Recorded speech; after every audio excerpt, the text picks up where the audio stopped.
commencer par les agences des différents pays qui sont représentés.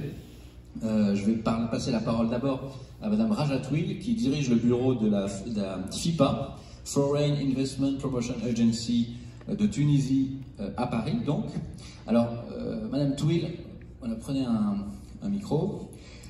Dites-nous pourquoi pour vous c'est important de cibler cette diaspora. J'imagine qu'à Paris vous avez l'occasion de rencontrer beaucoup de Tunisiens qui sont présents. Qu'est-ce que vous attendez en fait de la diaspora en tant que pays, la Tunisie, en tant qu'agence? Et puis qu'est-ce que vous faites pour leur faciliter le chemin? Merci Emmanuel. Tout d'abord, je voudrais remercier l'équipe Meet Africa, Anima, Expertise France et tous les partenaires organisateurs de cet événement. Donc moi, c'est Rajatwil, je dirige le bureau France de l'agence Invest in Tunisia. On est une agence gouvernementale qui est sous tutelle du ministère de l'économie en Tunisie. On est en charge de l'accompagnement des entreprises françaises et des entrepreneurs étrangers dans l'implantation de leurs projets en Tunisie. Donc nous, la FIPA, on accompagne les investisseurs dans toute la chaîne d'implantation en Tunisie. On n'est que des facilitateurs, on ne donne pas d'agrément ou d'incitation à l'agence, mais on est une centaine de personnes, on est présent, on a le siège à Tunis, mais on est présent en Europe. Donc on a le bureau France, on est présent également à Londres, on est présent à Madrid, on est présent en Allemagne et en Italie. Donc on a une présence étrangère pour qu'on soit à l'écoute et à la demande, bien sûr, des investisseurs étrangers intéressés par le territoire tunisien. Donc en matière d'investissement étranger, bien sûr, la diaspora, c'est des résidents à l'étranger, donc ça fait partie de notre métier, c'est de l'investissement étranger par les Tunisiens résidant à l'étranger ou d'autres nationalités, bien sûr. Donc en matière d'investissement étranger, nous on a tracé dans notre plan de développement triennal 2023-2025 des objectifs, une vision claire, qui est basée sur l'innovation, l'équité sociale, sur la durabilité, sur la digitalisation de l'entreprise. Et c'est là où notre diaspora elle joue actuellement un rôle important, parce qu'on pense que notre diaspora est une force motrice.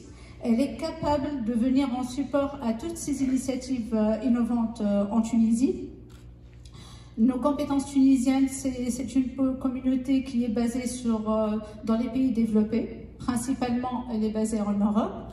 C'est des compétences qui ont fait les grandes écoles. C'est en Tunisie, les grandes écoles en France ou en Amérique. Et donc, le profil de cette communauté, c'est de potentiels investisseurs, de potentiels entrepreneurs.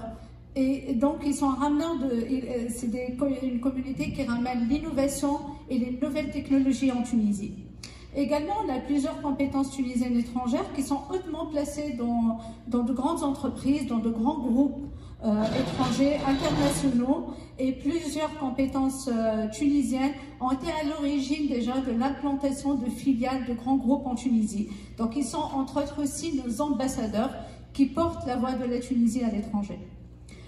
Ce qu'on fait, nous, la Tunisie, pour les compétences tunisiennes à l'étranger, on sait qu'il y a un grand attrait de ces compétences, principalement vers l'implantation de start-up en Tunisie, parce qu'on a une communauté d'ingénieurs, principalement, qui est sur les pays développés. Donc, au retour ou sans retour, on a les deux démarches. Avec ou sans retour, c'est des personnes qui investissent dans les start-up, c'est des projets innovants. Et donc, nous, le gouvernement tunisien, il est engagé en coopération avec le privé sur un grand programme Startup Tunisia qui a démarré depuis 2018 et qui sert à développer un écosystème innovant. Et on est en train de le consolider, de le renforcer d'une année à l'autre. Donc, c'est quoi ce programme Startup Tunisia? C'est un programme qui est basé sur 3 grands piliers. Donc, on a fait le pilier juridique. On a fait la loi Startup Act qui a été promulguée en 2019. C'est une référence en la matière, effectivement. Exactement, c'est une référence qui a été vraiment dupliquée sur plusieurs pays d'Afrique et de Moyen-Orient. Donc c'était un consiste à labelliser, à donner un label Startup à des entreprises qui le mériteraient selon certains critères, et en échange de quoi ils ont certains avantages qui leur permet d'accéder à des financements, qui leur permet d'accéder à des facilitations administratives. Exactement, beaucoup d'avantages à des incitations fiscales, financières. C'est des avantages qui vont à la fois à la start-up, à l'entrepreneur et des avantages aux investisseurs qui investissent dans les start-up. Donc c'est 20 mesures, donc c'est un cadre légal très performant. C'était l'objectif en 2019 quand on a promulgué la loi, c'était de créer, labelliser 1000 startups dans 5 ans. Et là, on est à 3 ans, on a labellisé près de 800 startups. Donc vraiment, la tendance, elle est bien accélérée. Il y a un grand attrait vers la création de startups en Tunisie. Le deuxième pilier, c'est le pilier financement. On sait tous que le financement à risque n'est pas évident par le système bancaire. Donc il y a eu un grand développement sur l'axe financement et on a fait le fonds des fonds ANAVA. C'est un fonds qui ne finance pas directement les startups, mais c'est un fonds qui finance les sociétés de gestion des startups. Et donc, il y a actuellement plusieurs mécanismes, le R1, le R2, et on finance même les phases, les 3 phases, les early stage, les late stage et les seed stage aussi. Donc, dès le démarrage, même pour faire le POC d'une start-up, il y a du financement disponible. Juste reviens pour être concret. Déjà, vous êtes à Paris. Moi, je suis un entrepreneur de la diaspora tunisienne, ou même si je suis dans notre pays, je suis intéressé par venir en Tunisie. Donc, comment vous allez toucher cette diaspora tunisienne ou comment on vous trouve déjà? Et ensuite, si j'ai besoin de financement, parce que ça a l'air très séduisant ces fonds, qu'est-ce que la FIPA peut faire pour m'aider à y accéder? Est-ce qu'il y a de la mise en relation? Et voilà, comment ça se passe? Exactement, de par notre présence, nous, la FIPA, on est l'interface, on est vraiment le premier contact de notre diaspora. Donc je reçois assez souvent, je suis contactée assez souvent par la diaspora. Et à nous d'assurer la connexion. Déjà, on donne toute l'information, on explique aux entrepreneurs c'est quoi, si vraiment c'est un projet de start-up, donc on explique c'est quoi le parcours, c'est quoi une start-up, c'est-à-dire quels sont les critères d'éligibilité, le label, comment obtenir le label, et même on l'oriente comment il dépose le dossier label.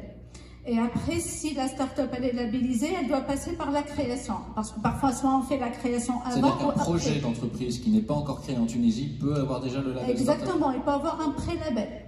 Et il donne un délai de 6 mois pour la création. Et c'est là, avec un court délai, c'est là où on intervient nous directement pour accélérer la création dans les 6 mois. Et ensuite, quant à le fait qu'il soit labellisé, on va dire qu'il n'a entre guillemets plus besoin de notre agence parce qu'il entre dans une communauté de start-up, parce que le start-up tunisien est géré par l'entité Smart Capital, qui est basée en Tunisie en coopération avec la CDC. Et donc, il est accompagné avec des incubateurs, avec des accélérateurs. Donc, il y a vraiment un réseau de SSO développé en Tunisie et certifié partenaire officiel de start-up tunisien qui vraiment accompagne les entrepreneurs dans leurs projets. Merci beaucoup Rajatou, je propose de l'applaudir parce qu'elle a tenu les 7 minutes qu'on avait prévues parfaitement. Merci beaucoup. J'avais oublié d'appeler un intervenant, le professeur Ouattara, qui est avec nous de Côte d'Ivoire, de la Direction Générale de la Diaspora, que j'avais oublié, qui interviendra en séance